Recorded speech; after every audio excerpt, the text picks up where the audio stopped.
Well, just so I don't take one more second from these presenters than I have to take, I want to start off our meeting and to say welcome to the Ohio Statewide Family Engagement Leadership Summit. We're really glad that you could join us for this day of professional learning meant to take family, school, and community partnership to the next level. My name is Barbara Boone, and I'm going to be this session's moderator. This is session number 13, Holding Great Meetings for Families. If you have any questions, please message me privately in the chat. I'll be happy to help you out. And to make sure that we all get the most out of this session, I'm going to ask participants if you will turn off your webcams and microphones. If you have questions for the presenter, let's use the chat feature, and they will be monitoring that. You can also join the conversation on Twitter during your session, and be sure to use that hashtag chart new territories to share your thoughts. We're really glad that you're here, and you're in for a real treat. So take it away. Good afternoon, everyone. My name is Kim Moritz, and I am the Family and Community Engagement Consultant for State Support Team 6, which is in West Central Ohio on the Indiana border. I'm so excited that you guys are here. I don't know about you guys, but I just came from the previous session, and the panel was amazing, and I was so inspired. And I was thinking, what a great segue into an example that you guys could use with your districts to help to build those relationships with your family. So our session today is about great meetings, excuse me, and what it is actually a tool that we created. So we're not we're showing you the parts of the tool today.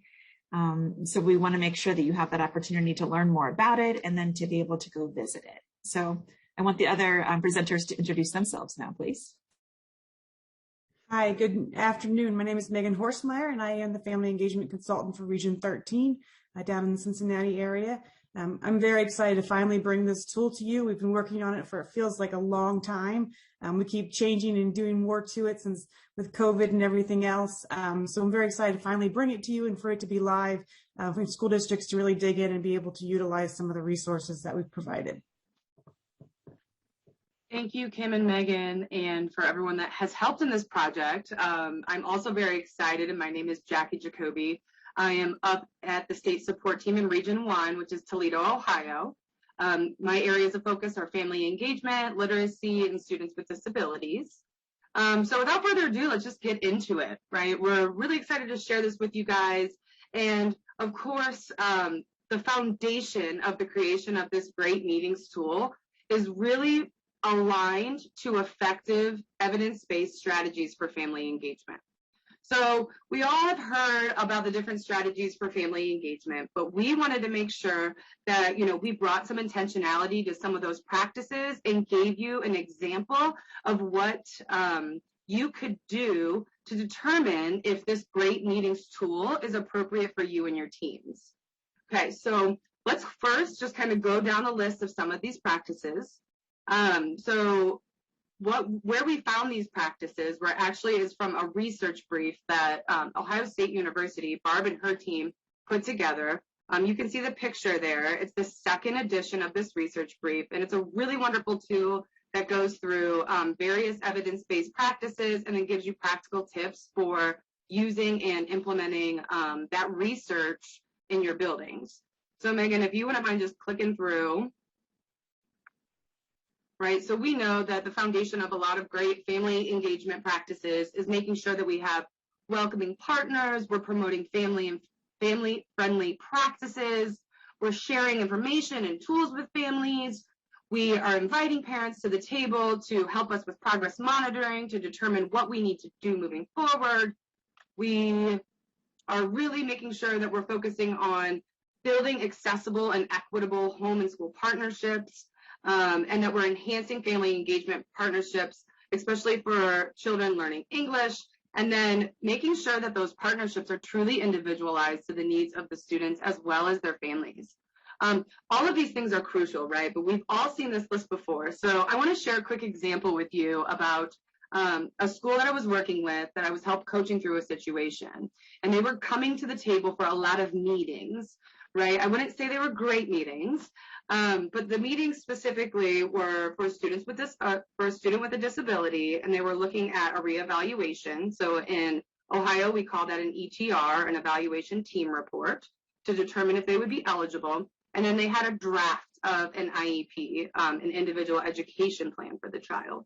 And you've probably all been in this situation, but the partnership between the family and school was not there at the time. And what kept happening is they kept having more and more meetings. They were bringing outside mediators to the table. The families had advocates. Everyone was really invested in these meetings, to the point where, the school psychologist had every T crossed and I dotted and had all the information and so much data in these reports. And what was happening is they would bring these reports to the families, and the family would go, and want to take out a lot of the information that the school was thinking was vital. And so it kept, there was this disconnect on what was important and what wasn't important. And so as a coach, I'm looking over the documents, and I realized that a lot of the information in the documents is referencing to a lot of stereotypes and a lot of barriers that are presented to a lot of marginalized subgroups and races of learners, right? So there was a lot of information. For example, the mom was a single parent who maybe took a little too long in the school's eyes to get a report from a doctor, or the child's hygiene, or their social behaviors around their peers and how they might, have, some adaptive concerns in the way that they interact. And, stepping back and looking through it, it was very clear that this information could be used against this child in this child's future. So the foundation of what the school needed to work on was not making a better, great meeting, making sure they had great agenda points and everyone, was a part of the meeting. They really needed to work at what their intent of their ETRs and IEPs were, right? Because they were producing documents that could possibly present barriers for that child in their future. So as we're talking about great meetings, we want to remember that the intent of developing ETRs and IEPs is to ensure that we're putting together programs and services that are providing faith, right? A free and appropriate, accessible public education. And in that moment, that school, was creating documents that could be used against the child. So we wanted to preface that up front, that when you're looking at these research points and you're trying to decide if this great meetings tool is good for your teams to do, we encourage you to look at these research points, and then at the back of this research brief is a reflection tool for you to decide, is this an area of strength for us, or is this an area where we could use some growth? And guide your team through that discussion, because where this school started off, based the example that I provided, they wouldn't need to start maybe at the Great Meetings webinar as their starting point. I think they needed to go back and look at the intent of IDEA and look at some implicit bias that they had across their staff and the intent of what we put into documents and as it relates to the term compliance, to really make sure that they were ready for the Great Meetings work, right? So as we go through this, think about what you need, if you need any scaffolds locally in place before you use the Great Meetings tool with your teams. And I made note to that research brief many times. So after I pass the mic, I'll be sure to drop that in the chat. And so that you guys can have those rich conversations to make sure that you're creating documents that are promoting resilience and inclusion and empowering your learners, and not documents that could be used against them in future situations that we know have historically related in disproportionality rates, in incarceration, in foster care, and things of that nature. So we just need to be really careful. So we wanted to make that plug. So not only did we tie this to the foundation of some good evidence-based family engagement practices, we also intentionally looked at some state data. So Ohio's Family Engagement Center too also annually puts out a report where they get data from districts. So I'm going to give you a moment to read through some of these points. And districts, what they did was they rated where they could need or where they could benefit from additional supports based off of these categories. So read through and kind of maybe star in your brain where you think that your district or school could maybe use some supports in the area of family engagement.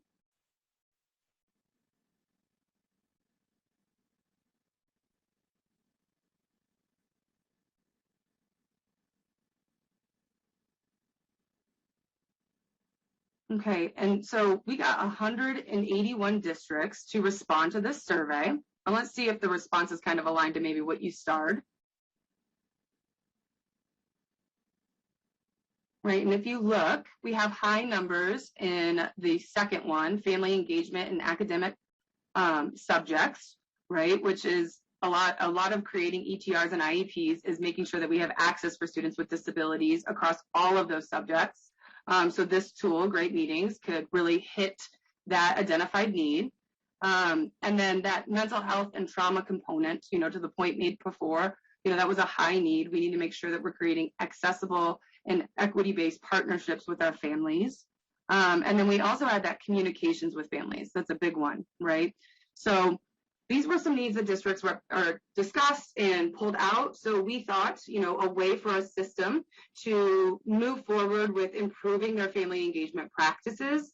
The concept of this Great Meetings webinar tool came to fruition.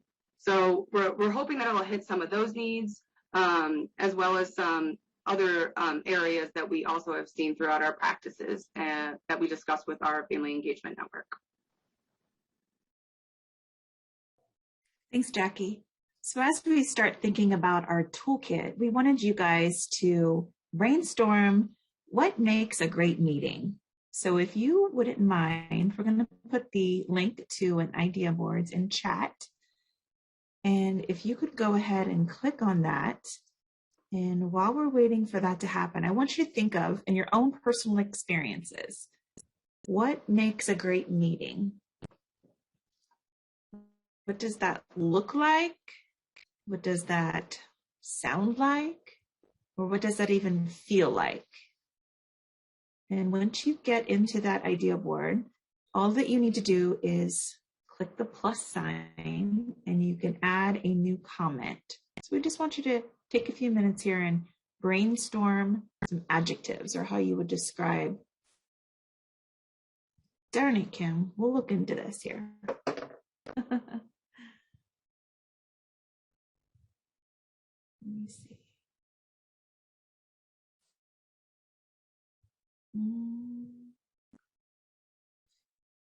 Okay, so keep brainstorming. If this doesn't work, then we can also put them in chat.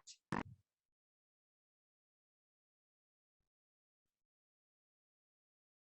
anyone else having trouble getting into it? Okay. Thanks, Megan, for putting them back in there. There's lots of people responding, so I don't know Okay. if it's getting blocked or. Megan, are you able to show the idea board? I believe so. Okay. Thank you. There we go. Okay, good. Look at all these ideas. If there's one that's up there already that you really like, you can click on that +0 and you just click the little thumbs up sign and it will add that you like that, for example. So what does a great meeting look like? What does it feel like? Or what does it sound like? Think of your experiences at meetings or your experiences in planning for meetings. What are some things that you would consider?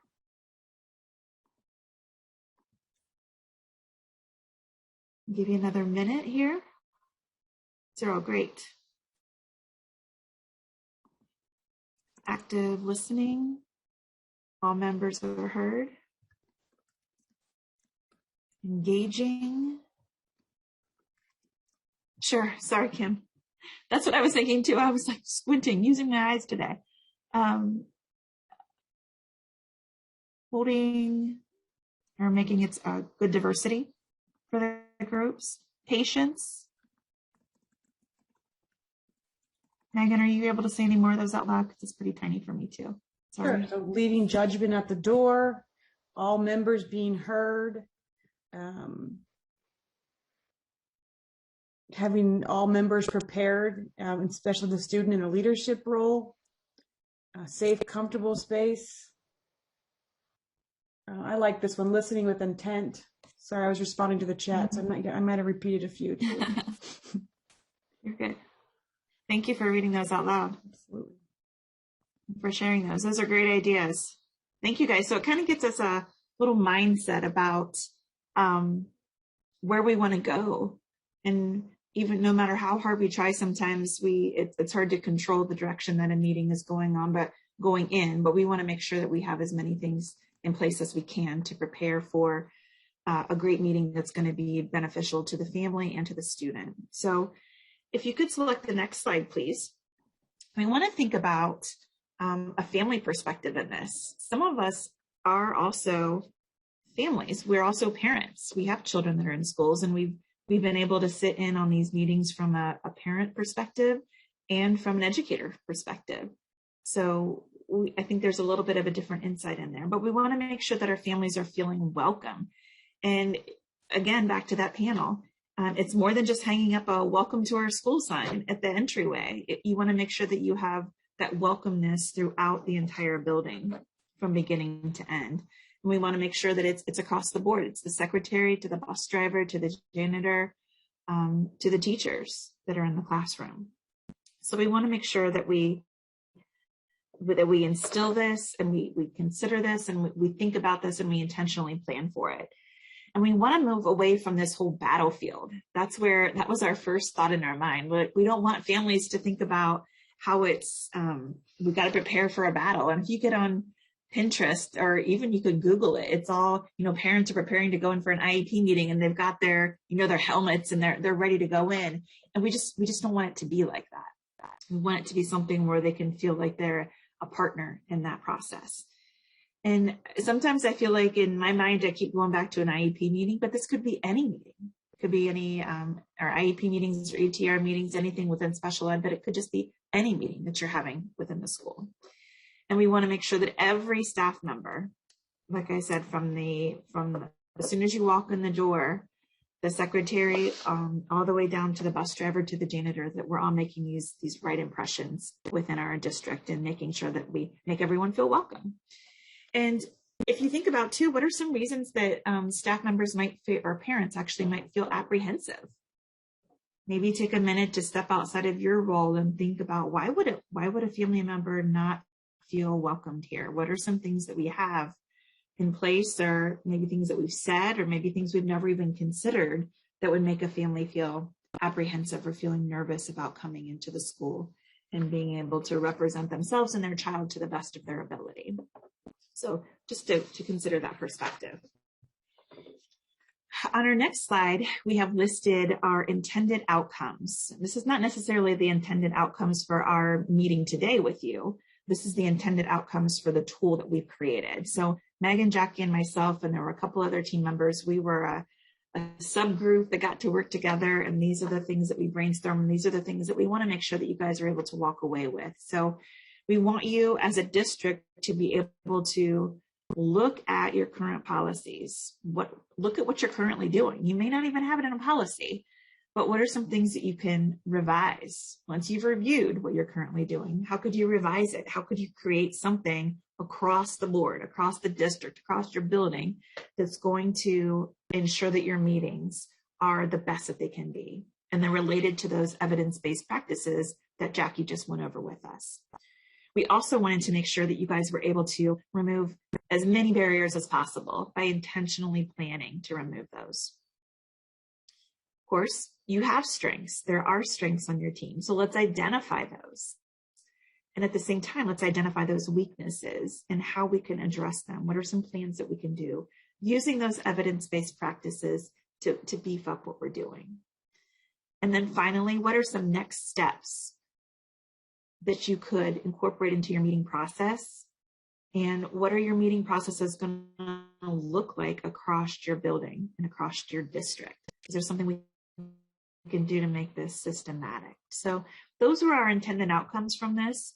So I'm hoping, and the rest of the team, we're hoping that you're able to get into this tool and look at it and give us some feedback too, because we're always willing to listen and make those changes too. There may be some things that we didn't consider either. So we're excited to share this with you.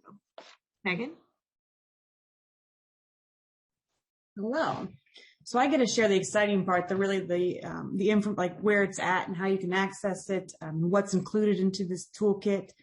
So first thing is just who is this toolkit for? So who is this webinar for? So it's an interactive webinar. It takes about an hour to go through.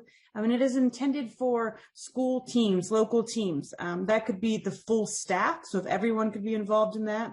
It could be leadership teams that are going to go through the training and then facilitate the information out to the rest of the district or the building. It could just be support staff that are interacting with families. But, you know, the more people that you can get trained in thinking about some of these processes and thinking about the greater effect that, you know, the first impression has, or the layout of the building has, you know, the more people that are involved in thinking through these things, the more things that we can fix or make intentional before the meetings begin. So what is this? This is a support for schools when creating welcoming environments by learning and reflecting on 3 components of meetings. So during this webinar or during this toolkit, we focus on setting the stage. So what are all of the things that need to be done before a meeting even occurs? What kind of communication should happen with parents? What communication should happen with other staff members? How should the room be set up? Things like that. During the meeting, what are some things to keep in mind during the meeting? What are some protocols and norms that you might want to have set up during the meeting? And then lastly is what's the follow-up? Who's responsible for following up? How are we going to follow up? What follow-up is needed? And does the parent understand or has given input on what that follow-up looks like and what they need to feel confident in these plans or the outcome of this meeting?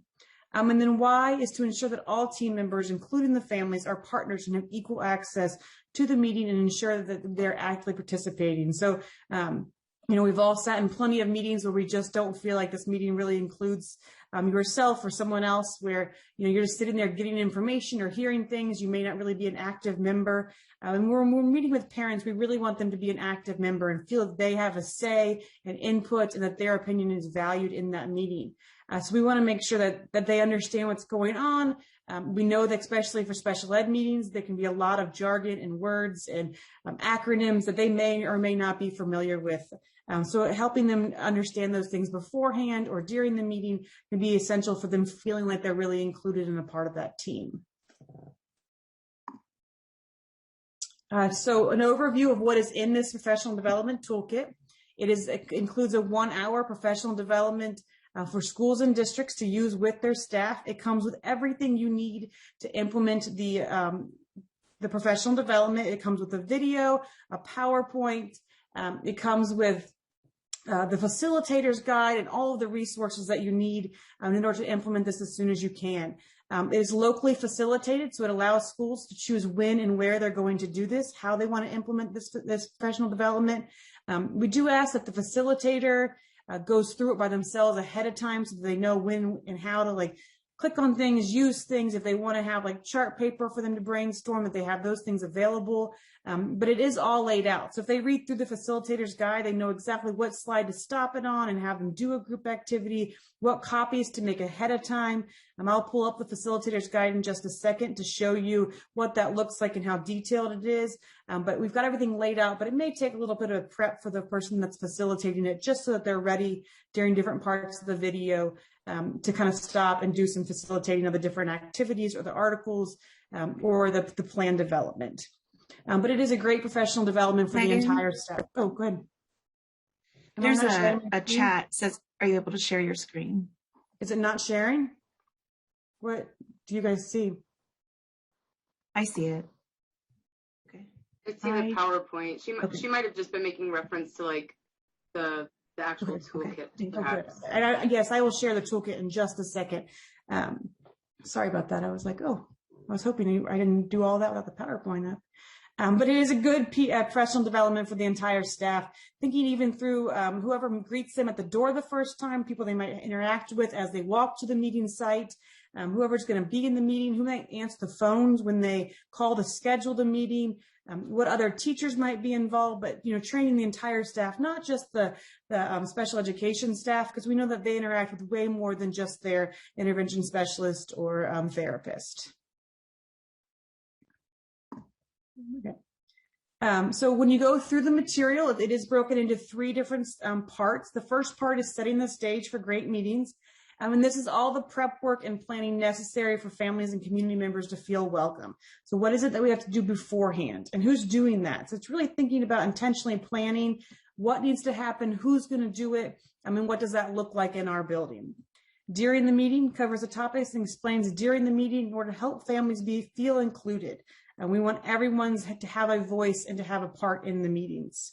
And then after the meeting, what follow-up is necessary to ensure that work gets done and that families keep informed. So we know that once the IEP meeting or the ETR or a behavior meeting ends, a lot of times the school goes back and does things and, works amongst themselves to implement the plan, but we may not remember, or we may not think about connecting back with the family to let them know how it's going to be implemented or how the first couple of days are going. Sometimes once we leave that building, we only think about what's happening in the building, and we're not necessarily reaching out to the family as often as we should be.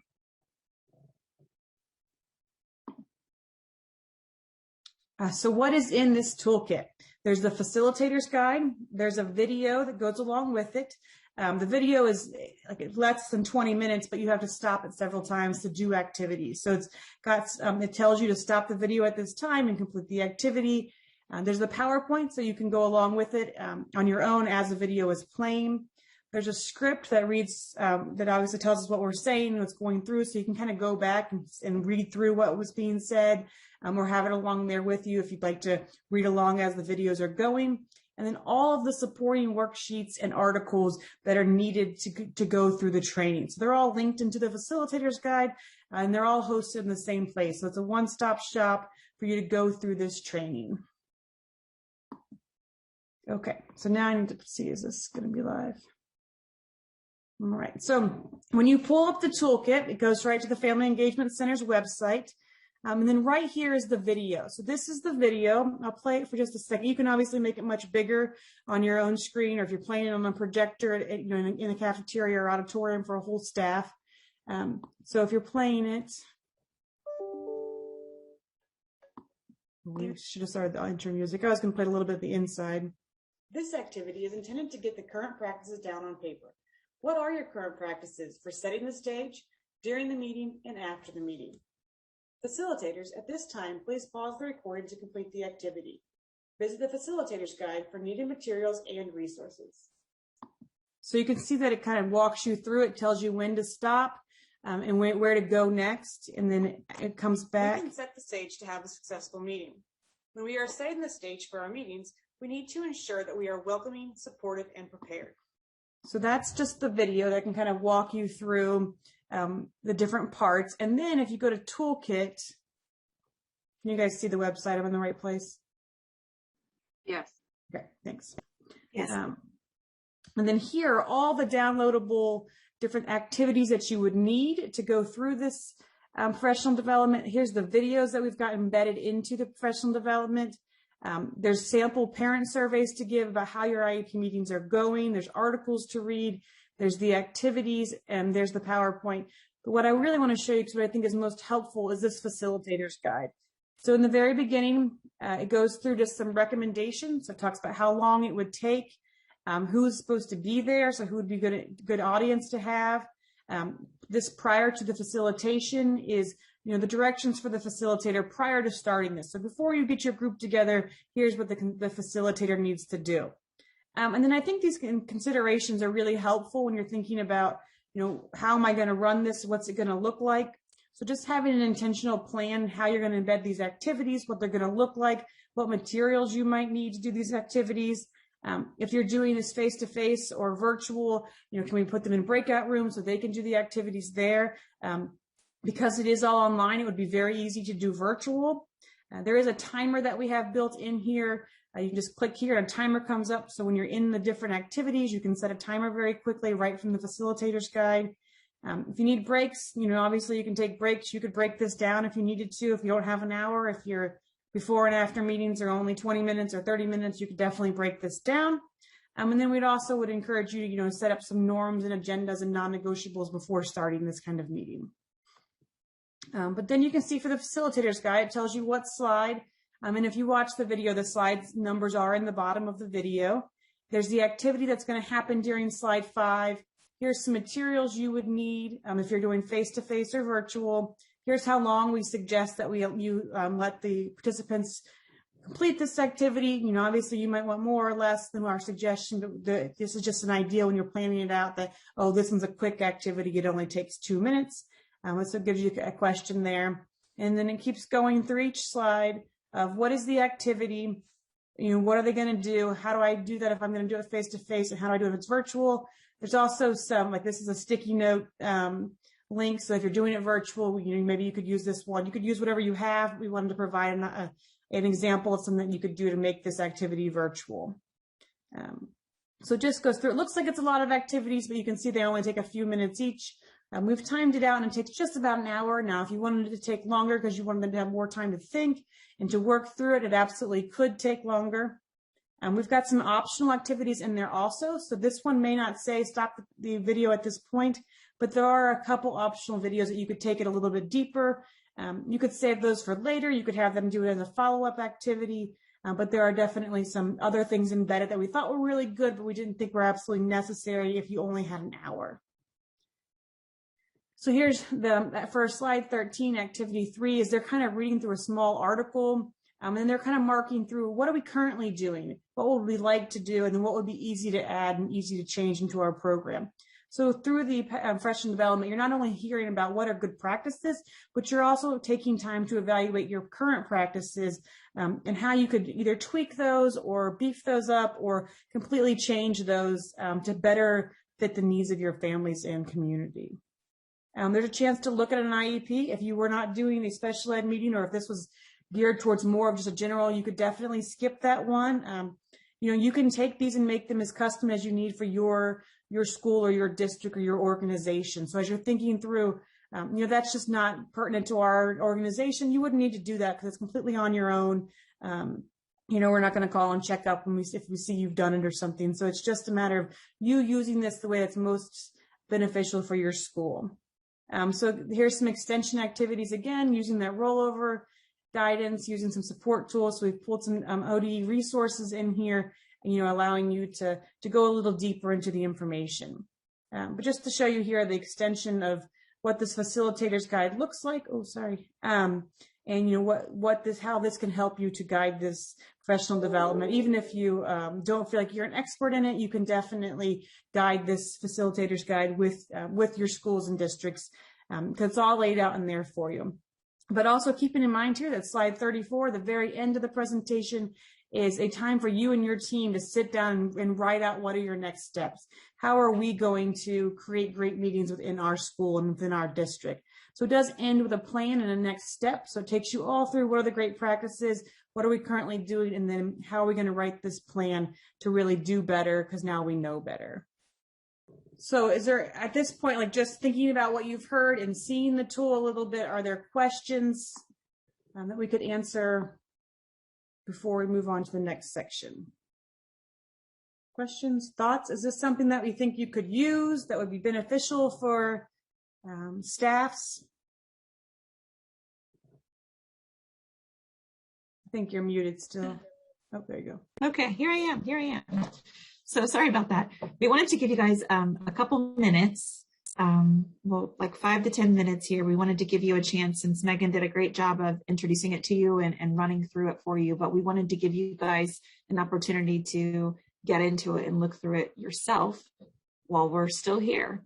So that's what we're planning to do for the next 5 to 10 minutes. If you go ahead and click the link that's in the chat, thanks ladies, and go ahead and look into the resources, scroll through it yourself, maybe play a little bit of the video too. And then we're really interested in your feedback. We want to know what are some ways that you could use this toolkit with your district. And just to give us some ideas, and this could be something that we share when we share this resource again with others. And then is there any feedback that you could provide on this professional learning toolkit? We really value your expertise and your opinion. So let's set the next 10 minutes. We'll give it 10 minutes. And we've also got the feedback form that's in chat as well. So that's what we're looking for. If you take a few minutes to and just complete that, it's just a Google survey where you can give us these answers to the questions, or you can also put them in chat as well. Thanks, Natalie. That's a great idea.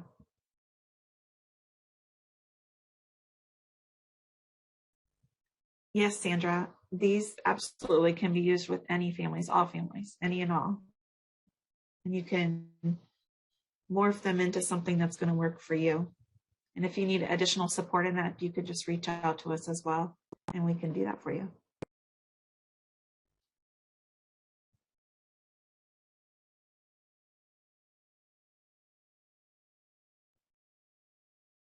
So we'll be quiet. We'll give you some time to look through, but we're here. So we're anxiously waiting for your feedback and your response. Darn it. No? Sandra says that she got the "you need permission" message. If you guys can put it in chat even while we're trying to work it out, Yeah, I really appreciate you guys taking the time to go through it and to give us feedback on it on this Friday afternoon. And just ideas in general, because we wanted to be systematic. I really like the one about CPS, about being able to use it in multiple buildings, so you're being systematic about your meetings. Offering the workshop, offering it as a workshop when you have all these PD days that are planned, maybe something you have to do next year. If your PD is planned for this year, you could intentionally plan for that. Another suggestion that I saw was the principal sharing with the BLT or even all staff. It would be a great conversation for all, and it doesn't have to be just for students with disabilities. So meeting and planning for meetings with those students and their families. It could be for any meeting that you're having. Oh, even onboarding those new teachers. I don't know about you guys, but I did not get a family engagement course in college when I went to become a teacher. So yeah, the onboarding idea is great. Ooh, for resident educators too. I think that'd be fun. Okay, Megan put up a new I did. new link. I don't know. I'm not feeling confident about it though.